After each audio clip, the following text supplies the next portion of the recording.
Planets நேயர்களுக்கு வணக்கம். நான் டாக்டர் தீபா லாலன். இன்னைக்கு நம்ம என்ன டாபிக் பத்தி டிஸ்கஸ் பண்ண போறோம் அப்படின்னா, சதுர் கிரக சேர்க்கை.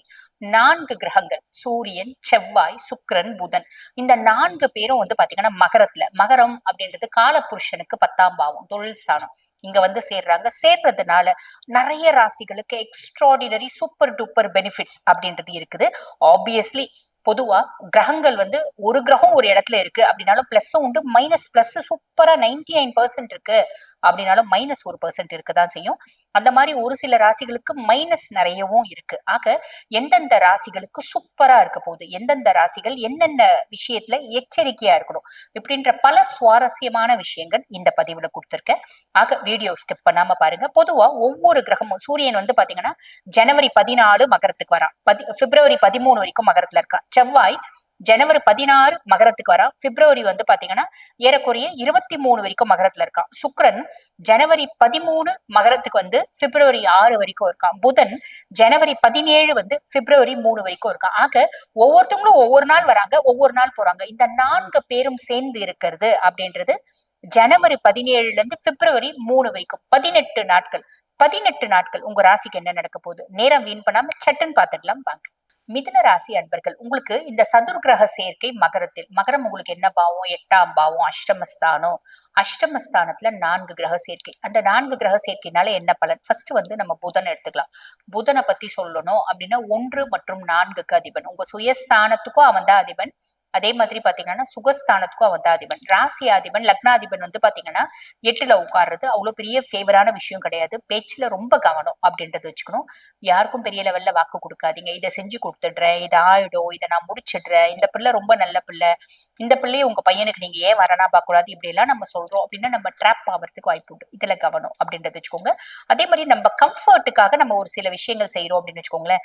எனக்கு டெய்லி பாத்தீங்கன்னா ஆஃபீஸ் கேப்ல போறது ரொம்ப கஷ்டமா இருக்கு. அதே மாதிரி தனியா கேப் வச்சு போறதும் கஷ்டமா இருக்கு. செலவு ரொம்ப ஜாஸ்தி ஆகுது. அப்ப நான் என்ன பண்றேன், ஆஃபீஸ் கேப்ல போனா விரையும் ஆகுது, டைம் விரையாகுது. தனியா கேப் வச்சு போகும்போது பணம் விரையாகுது. அப்ப நான் என்ன பண்றேன், அழகா ஒரு கம்ஃபர்ட்டா ஒரு கார் வாங்கிட்டு அதுக்கு டியூ கட்டிக்கலாமே அப்படின்னு பிளான் பண்றேன். பிளான் பண்ணிட்டு கார் வாங்குறேன் அப்படின் போது நேரா போய் ஒரு லக்ஸரிஸ் கார் வாங்கிடுறேன். லக்ஸரிஸ் கார் வாங்குறேன் அப்படின் போது என்னோட கம்ஃபர்ட்டுக்காக நான் ஒரு செலவு செய்ய போய் நார்மல் கார் வாங்கியிருந்தா மாட்டிக்க மாட்டேன். பெரிய லெவல்ல என்னோட கம்ஃபர்ட்டுக்காக என்னுடைய ஆசைக்காகவும் செலவு செய்ய போய், ஆடம்பரத்துக்காகவும் செலவு செய்ய போய் நான் ட்ராப் ஆயிட்டேன். அப்படி ஒரு சூழ்நிலை. ஆக இதுல கவனம் அப்படின்றது வச்சுக்கோங்க. அதுக்கப்புறம் பாருங்க, செவ்வாய். செவ்வாயை பத்தி செவ்வாய் பாருங்க 6 மற்றும் 11க்கு அதிபன். ருணரோக சத்ருஸ்தானத்துக்கும் அவன் தான் அதிபன், லாபஸ்தானத்துக்கும் அவன் தான் அதிபன். அவன் அஷ்டமஸ்தானத்துல போய் உட்கார்ந்துட்டு இருக்கான். அப்படின்னும் போது எனக்கு இப்ப நான் ஒரு வேலை செய்யறேன், அதுல நல்ல லாபம் வருது.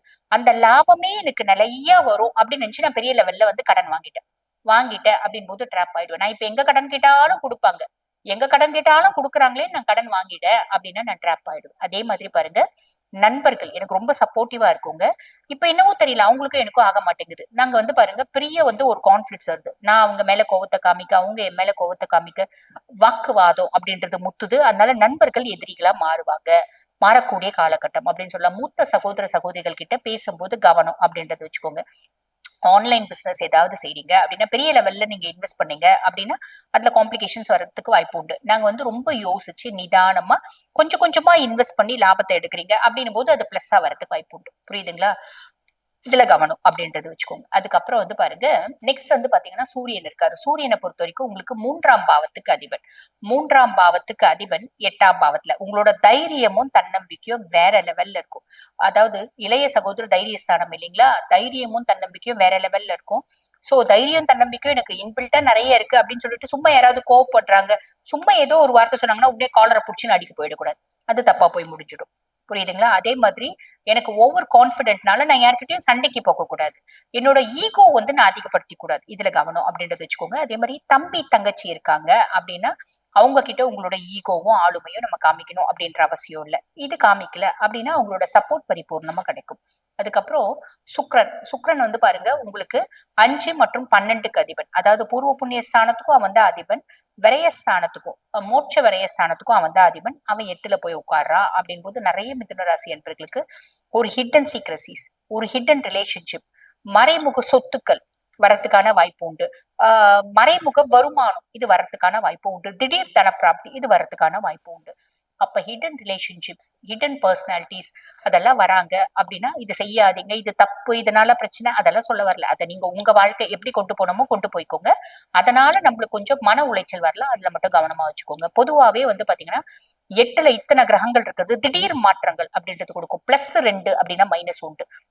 அப்ப அந்த -1 கூட வரக்கூடாது அப்படின்னா கோவத்துல கவனம், நம்ம உறவு முறைகள்ல கொஞ்சம் கவனம், தம்பி தங்கச்சி ரிலேஷன்ஷிப்ல ஒரு கவனம், இதெல்லாம் வச்சுட்டு இருக்கீங்க, ஈகோல கொஞ்சம் கவனம், இதெல்லாம் வச்சிருக்கீங்க அப்படின்னா மைனஸ் கிடையாது, வெறும் பிளஸ் அப்படின்னு சொல்லலாம்.